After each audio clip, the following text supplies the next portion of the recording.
Assalamu alaikum. Good morning, everybody. Today's lecture is about gastric secretion and its pathophysiology. The objectives of today's lecture are to understand the physiological role of gastric acid secretion as well as that of other gastric secretory products, identify the regions of the stomach and cell types from which the various gastric secretions originate, define the cellular basis for acid secretion and the morphological changes that take place in the parietal cells to achieve this, understand how gastric secretion is initiated in response to anticipation of a meal and how secretion is amplified once the meal has been ingested. Define cephalic, gastric and intestinal phases of secretory response. Describe how secretion is terminated once the meal has left the stomach. And finally, identify clinical correlates of abnormal acid secretion. Gastric secretions are of two types. We have exocrine secretion, and this is mainly in the form of gastric juice, and endocrine secretion, and it is mainly in the form of two hormones, the hormone gastrin and the hormone somatostatin.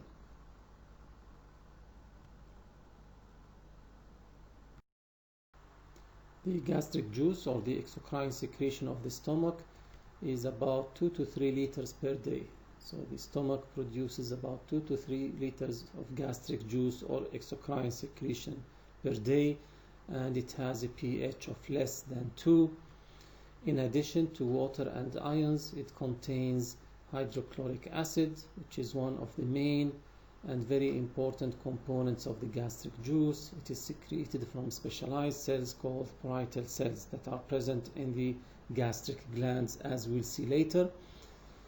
It acidifies the food and stops the action of salivary amylase. It denaturates proteins in preparation for their digestion. It kills ingested microbes and provides acidic environment for the activation of the protein digesting enzyme pepsinogen.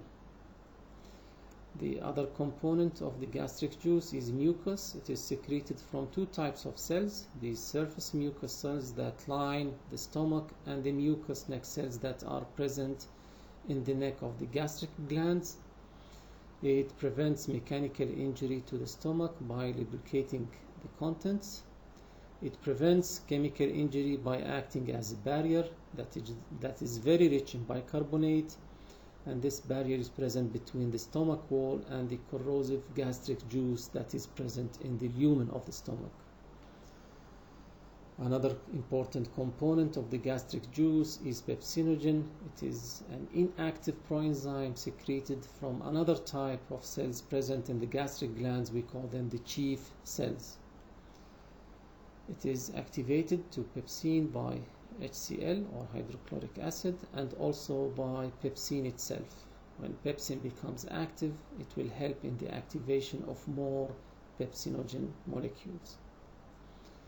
It breaks down proteins to smaller molecules in preparation for their final digestion and absorption in the small intestine. Another important component, it is the intrinsic factor secreted by the parietal cells, and it is very important for the vitamin B12 absorption from the terminal ileum. Another enzyme that is also released by the chief cells in the stomach is the gastric lipase that helps to some extent in the digestion of triglycerides or the dietary lipids. Here we can see the histology of the stomach wall. The stomach wall, similar to other segments of the alimentary canal, it has 4 different layers, and these are the mucosa, the submucosa that contains the submucosal plexus, which is a division of the enteric nervous system. We have the muscularis or the muscular coat or the muscularis externa, and we have the fourth layer, outermost layer, which is the serosa. As you can see, the mucosa is thick because it hosts the gastric glands. The gastric glands are present in the mucosa, and they open into the lumen of the stomach via the gastric pits. And as you studied in the introduction course, the gastric glands contain different cells. Among these are the parietal cells, the chief cells, and the G cells, as well as other cells like the surface mucous cells. And we'll see a detailed structure of the gastric gland in one of the coming slides. We have two main types of the gastric gland. We have oxyntic glands that are present mainly in the fundus and the body of the stomach, and they represent the majority of the gastric glands. They account for about 80% of the gastric gland population in the stomach. And we have pyloric gland. And as we saw in one of the previous slides, the stomach has both exocrine and endocrine secretion. The oxyntic glands are mainly functioning as glands that provide exocrine secretions because they are very rich in parietal cells and in chief cells, with small number of G cells and D cells. As you can notice here, we have the surface mucous cells that produce thick bicarbonate rich mucus. We have the mucous neck cells that produce thin bicarbonate rich mucus, and also we have other types of cells like enterochromaffin like cells, and these cells release histamine, which is very important for the function of the parietal cells, as we'll see later. Other cells are the enterochromaffin cells that produce the peptide hormone AMP, which is similar to the AMP produced by the atria of the heart. The other type of the gastric glands are the pyloric glands, and they are present mainly in the pyloric antrum of the stomach, and they represent about 20% of the gastric gland population. Again, you can see here the surface mucous cells lining the lumen of the stomach, the mucous neck cells, and then we see cells that are mainly of endocrine function. So the pyloric gland are mainly functioning as source of the endocrine secretion in the stomach in the form of gastrin from the G cells and somatostatin from the D cells. These two hormones are very important for the regulation of gastric motility and secretion. So oxyntic glands, in summary, the oxyntic glands or gastric glands are found in the body and the fundus of the stomach, and they represent 80% of this gastric gland population. And we have the pyloric glands that are found mainly in the antrum, and they represent about 20% of the gastric gland population of the stomach. Let's have a closer view on the histology of the oxyntic or gastric glands that are the main provider of the exocrine secretion of the stomach or the gastric juice. We can see here the mucus, surface mucus cells, as I explained earlier, and then we have the mucus neck cells, the other type of cells that release mucus in addition to the surface mucus cells. Then we have the parietal cells that secrete hydrochloric acid and the intrinsic factor. As you can notice, the parietal cells have intracellular tubules, and we call them canaliculi, and they are very important in increasing the surface area or the apical membrane surface area, because these cells are very active in producing hydrochloric acid, as we'll see in the coming slides.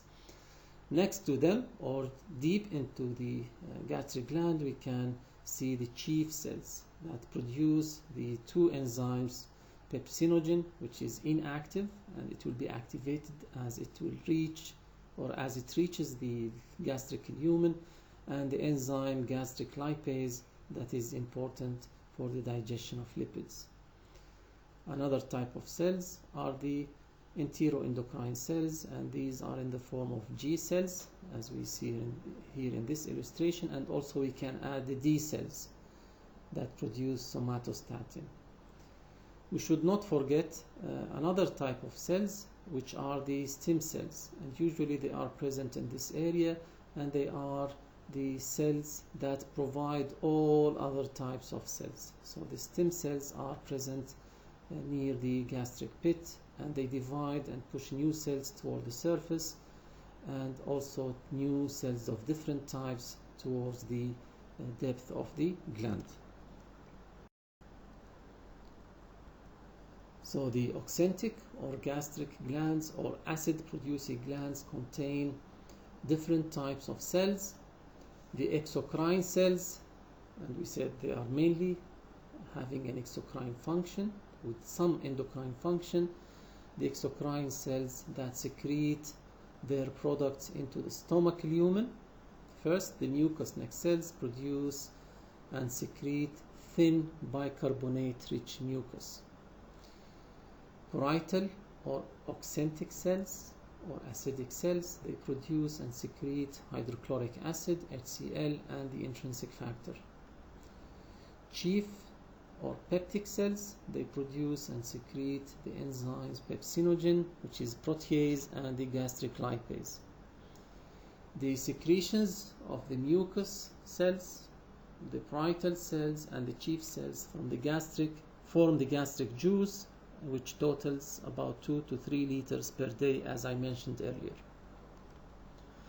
The endocrine cells that are present in the gastric glands produce hormones that are released into the blood, and these include mainly G cells located mainly in the pyloric glands, as I explained earlier, and they secrete the hormone gastrin into the bloodstream.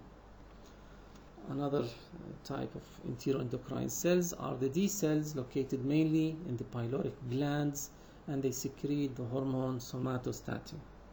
Gastrin and somatostatin have antagonistic actions, as we'll see later. Now, what are the steps for the production of hydrochloric acid from the parietal cell? Hydrochloric acid is one of the main components of the gastric juice, and there are steps that are followed in the parietal cells to release the hydrochloric acid into the lumen of the stomach. As you can see here in this illustration, this is a parietal cell. It has intracellular canaliculi to increase the surface area, as I explained earlier. Here we have the lumen of the stomach, and here we have the blood vessels in the submucosa. First of all, we have carbon dioxide, which is a product of cellular metabolism, or even it can come from the blood and enters the parietal cell. And water again, which is a component of the cytoplasm. They react with each other in the presence of carbonic anhydrase to produce carbonic acid. Carbonic acid will quickly dissociate into hydrogen and bicarbonate. The hydrogen ion will be extruded from the apical membrane of the parietal cell through a proton pump, the hydrogen potassium ATPase pump, in exchange for potassium. And potassium will enter the cell while hydrogen will leave the cell. So this will release hydrogen into the lumen of the gastric gland. The bicarbonate, that is a product of the dissociation of carbonic acid, will leave the cell or the basolateral membrane of the parietal cell in exchange of chloride through the bicarbonate chloride antiporter, and then it will enter the blood and will cause something called the alkaline tide, which is where the urine becomes alkaline after a meal due to this exchange of bicarbonate with chloride. This exchange of bicarbonate with chloride will increase the intracellular chloride and will build up a concentration gradient for the chloride, and this will allow chloride to leave the parietal cell through apical chloride channels into the lumen of the gastric gland. So here now we have both hydrogen and chloride released into the lumen of the gastric gland, and this is how hydrochloric acid is produced or secreted. let's go again or summarize these steps. Carbonic anhydrase catalyzes the formation of carbonic acid, H2CO3, from water and carbon dioxide. Then carbonic acid dissociates to give hydrogen and bicarbonate. Hydrogen ions are extruded into the lumen in exchange for potassium by the proton pump, hydrogen potassium ATPase pump. Bicarbonate will leave the cell into the blood via the chloride bicarbonate antiporter. This bicarbonate leaving the gut elevates the pH of the blood, and we call this the alkaline tide, and it makes an alkaline urine after the meal. The chloride ion is then transported into the stomach lumen via chloride channel, and finally water will pass into the canaliculus by osmosis. The buildup of hydrogen and chloride ion concentrations in the lumen of the gastric gland will allow water to follow them by osmosis, and this will provide the solvent for the watery medium of the gastric juice.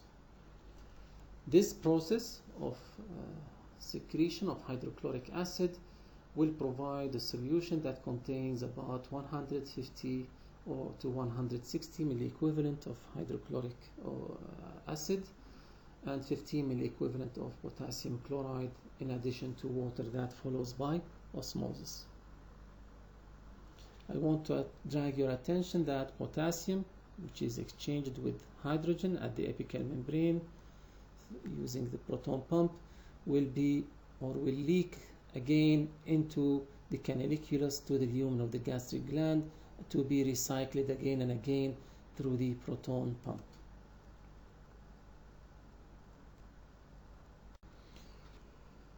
The morphology of the parietal cell depends whether this parietal cell is under resting condition or non-stimulated condition, or whether it is actively secreting hydrochloric acid. As you notice here, this is a resting parietal cell. It has a nucleus, large amount or large number of mitochondria, and then we have tubulovesicular membranes, vesicles inside the cell.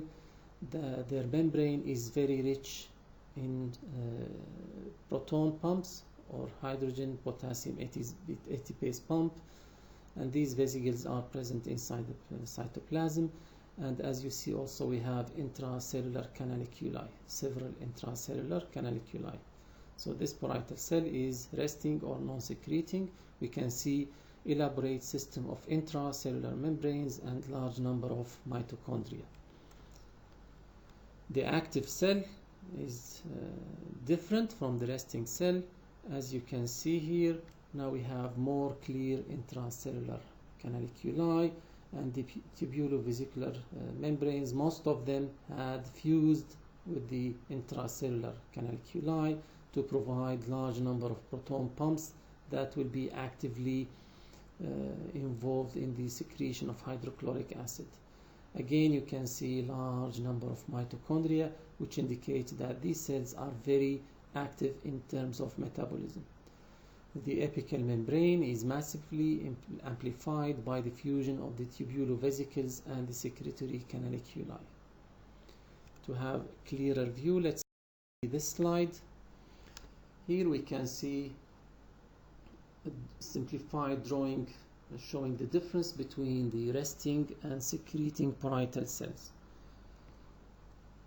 As you can see here, this is a parietal cell, this is the apical membrane, basolateral membrane that has receptors to different chemical messengers like acetylcholine, histamine, and gastrin, and these are the intracellular canaliculi, and the cytoplasm is packed with tubulovesicles, and as I said, the membrane of the tubulovesicles is rich in the protein of the hydrogen potassium ATPase pump or the proton pump. When the cell is activated by acetylcholine, histamine, gastrin, or any combination of them, the tubulovesicles will fuse with the canaliculi. This will make the canalicular surface area much larger, and also will include or embed the proton pumps in the canalicular membrane. So now we have larger surface area with very large amount or large number of proton pumps, and this will become, or this cell will become very active in producing hydrochloric acid. As you can see, the agonist that stimulate the cells is acetylcholine, histamine, or gastrin through muscarinic receptor subtype M3, the subtype 2 of the histamine receptor, and CCK2 receptor for gastrin. So let's discuss what are the factors that regulate gastric secretion. And we are talking mainly about the exocrine secretion. And we know that the exocrine secretion contains hydrochloric acid, contains mucus, contains digestive enzymes. Let's talk first about the control of acid secretion, which is one of the main components of the gastric juice. Hydrochloric acid secretion by parietal cells can be stimulated, as I explained briefly in the previous slide, by three different chemicals, because the basolateral membrane of the parietal cells express the M3 cholinergic receptor, the CCK2 receptor or the gastrin receptor, and the H2 receptor for histamine. So the acid secretion can be stimulated by acetylcholine, released by vagal efferents, and acting via M3 cholinergic receptors. Gastrin secreted by G cells, mainly in the pyloric gland, circulating in the blood to the oxyntic glands, and acting via the CCK2 receptors. Histamine released by the enterochromaffin-like cells that are very present in the oxyntic glands, very close to the parietal cells, as I explained in one of the previous slides. So this histamine will act via H2 receptors to stimulate HCl secretion. Receptors for all three substances are present in the plasma membrane of the parietal cells. Acetylcholine and gastrin stimulate parietal cells to secrete more HCl in the presence of histamine. They have synergistic effect. Why? Because they use different second messengers. For instance, acetylcholine and gastrin both of them increase the intracellular calcium, while histamine increases cyclic AMP. So they have much stronger synergistic effect than their combined individual effect. And the expression of parietal cells of these receptors is the basis for the treatment of conditions where there is excess hydrochloric acid secretion, like in peptic ulcer disease. So for example, if we block the acetylcholine receptor, we can decrease the HCl secretion. If we block the H2 receptor, we can also decrease hydrochloric acid secretion, and we'll see more examples in the coming slides and also in the coming tutorial.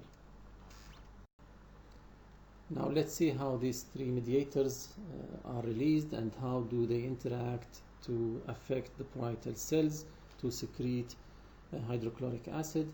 We have the dorsal vagal complex that contains the motor efferent neurons or vagal neurons. They send action potential through the vagus nerve to the oxyntic glands in the fundus and the body of the stomach, and these vagal efferents produce acetylcholine that will stimulate the parietal cells through the M3 receptors to produce acid.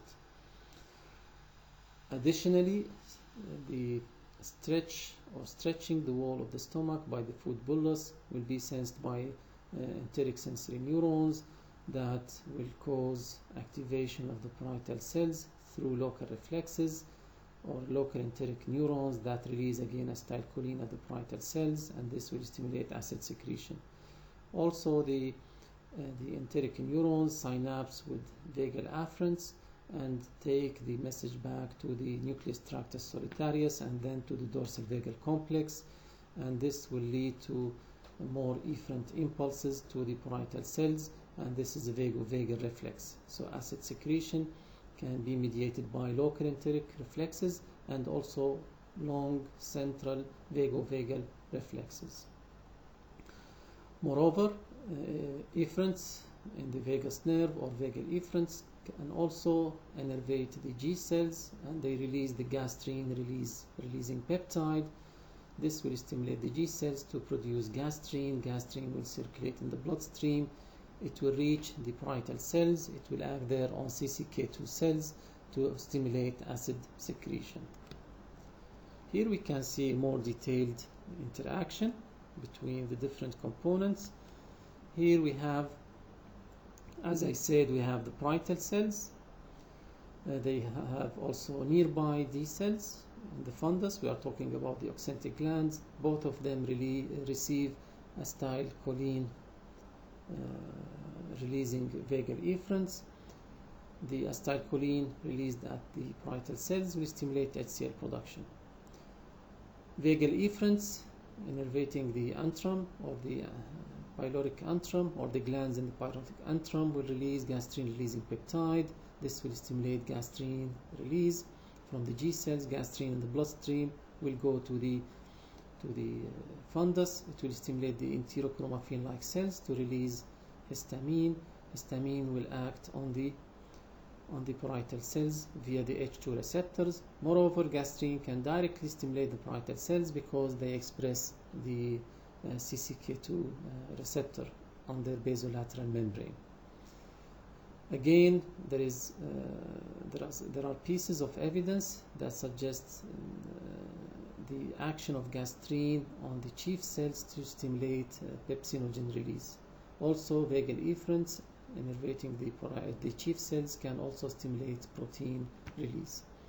Here we can see another local factor that can directly stimulate the G cells in addition to the vagal efferents, which is the peptides or the amino acids that are a product of the action of pepsin on ingested proteins.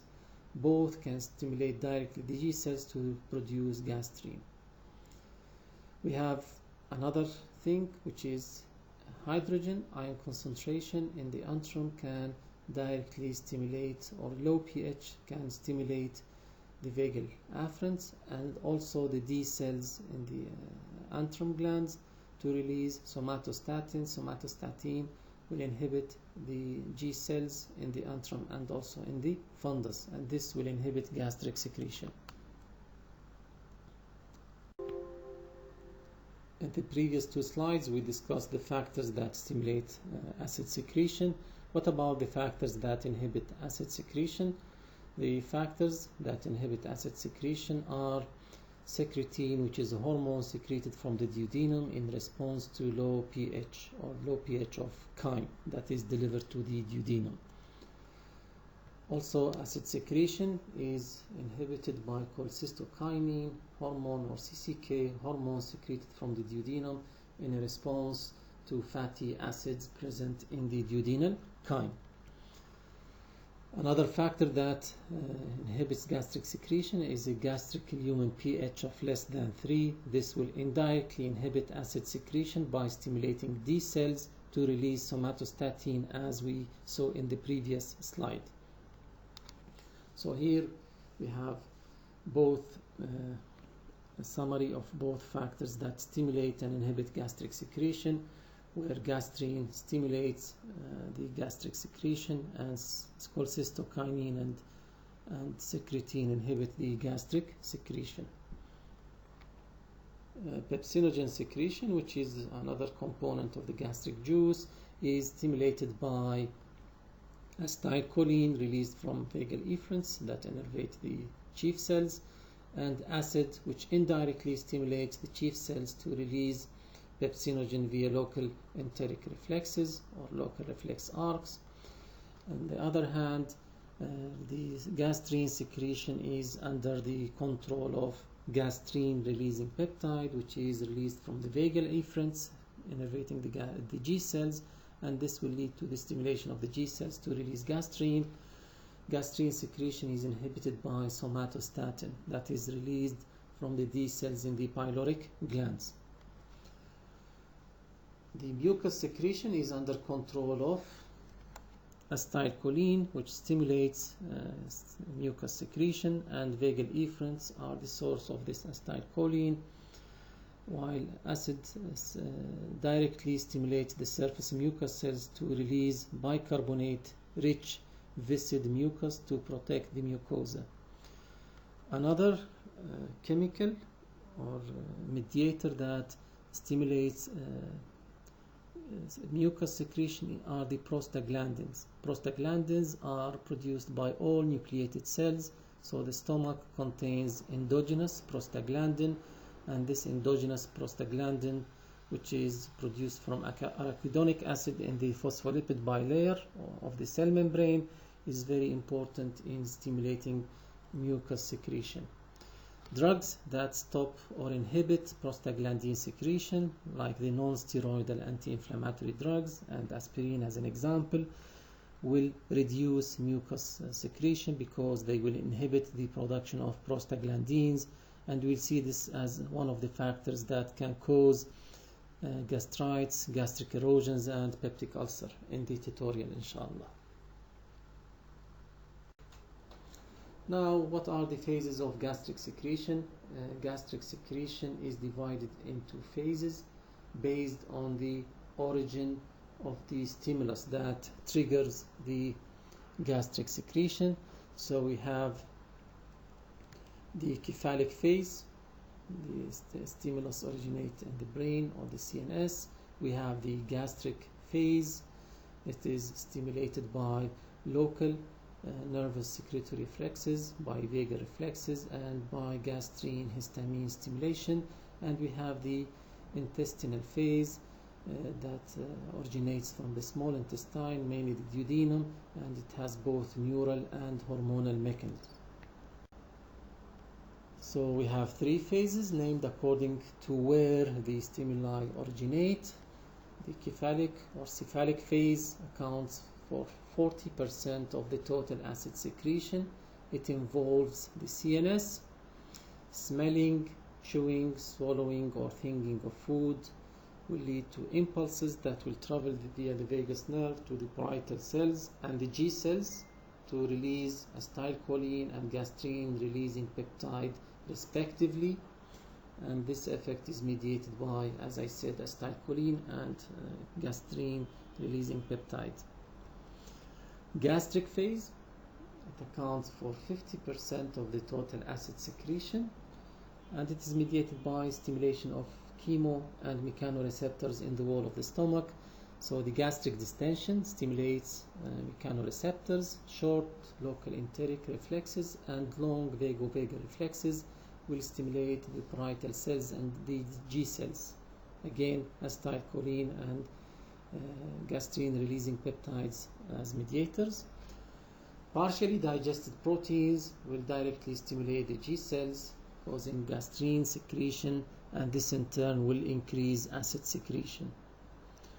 Finally, the intestinal phase, which is short lasting, it accounts for 10% of the total acid secretion, and it is mediated by mechanoreceptors, where distension of the duodenum with partially digested food stimulates the duodenum mucosa to secrete intestinal gastrin, and this will increase gastric acid secretion. So the duodenum also contains G cells, and when these cells are stimulated, they will release gastrin. It will go through the bloodstream to the stomach to inhibit, to stimulate acid secretion. This effect or this intestinal effect is brief and is followed immediately by an inhibitory component, as we'll see in the coming slide. Now, inhibition of gastric secretion by the intestinal factors. This is an important regulator of gastric acid secretion. Although intestinal chyme slightly stimulates gastric secretion during the early intestinal phase of gastric secretion, it paradoxically inhibits gastric secretion at a later stage or later on. This inhibition results from at least two factors or two influences. The presence of food in the duodenum initiates a reverse enterogastric reflex mediated by the enteric nervous system. This reflex inhibits gastric secretion, and it is initiated by distending the duodenum and stimulation of the mechanoreceptors on the enteric sensory afferents. The presence of acid, fat, protein breakdown products, hyperosmotic or hypoosmotic fluids, or any irritating factor in the duodenum will stimulate the release of several intestinal hormones like secretin, cholecystokinin, gastric inhibitory peptide, VIP, and somatostatin. All of these can inhibit gastric acid secretion. The functional purpose of the intestinal factors that inhibit gastric secretion is to slow passage of chyme from the stomach when the small intestine is already filled with chyme or already overactive. As I mentioned in the previous lecture, the duodenum or the small intestine can deal with only certain small amount of chyme at one time. It cannot be overloaded with chyme, otherwise we will have diarrhea.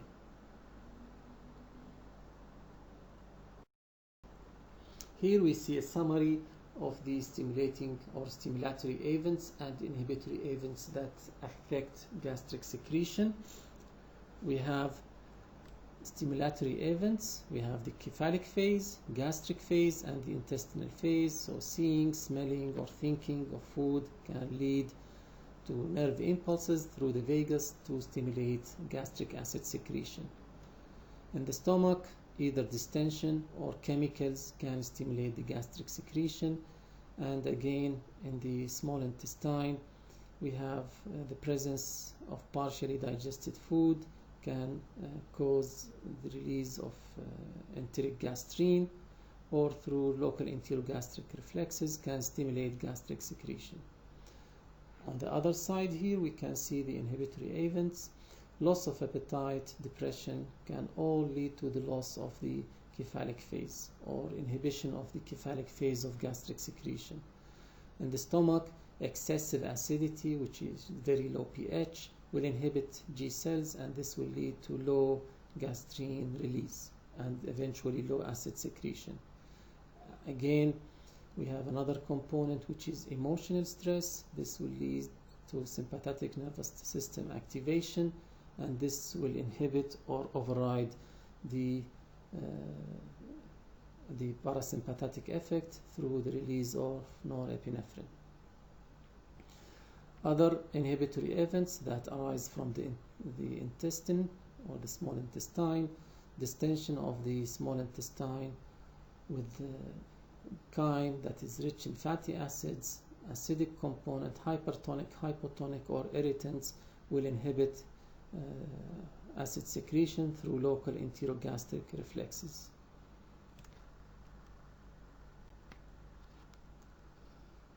We spoke about gastric secretion during the fed state or during meal.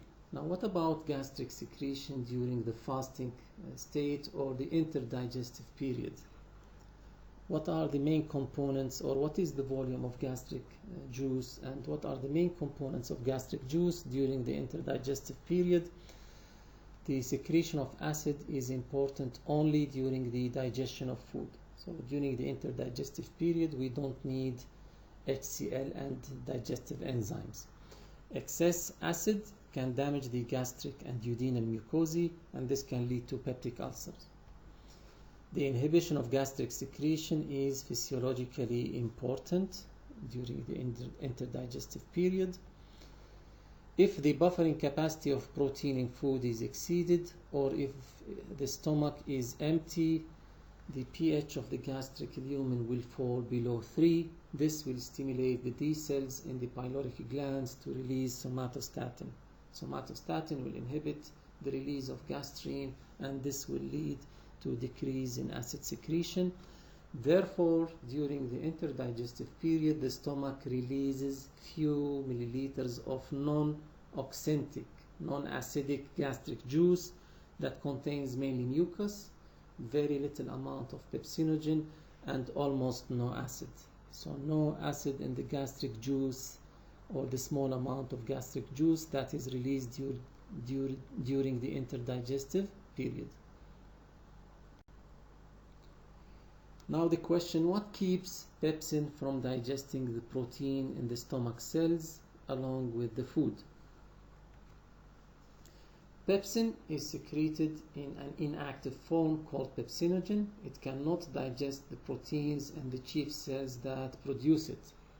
Pepsinogen is activated to pepsin only when it comes in contact with hydrochloric acid that is secreted by the parietal cells.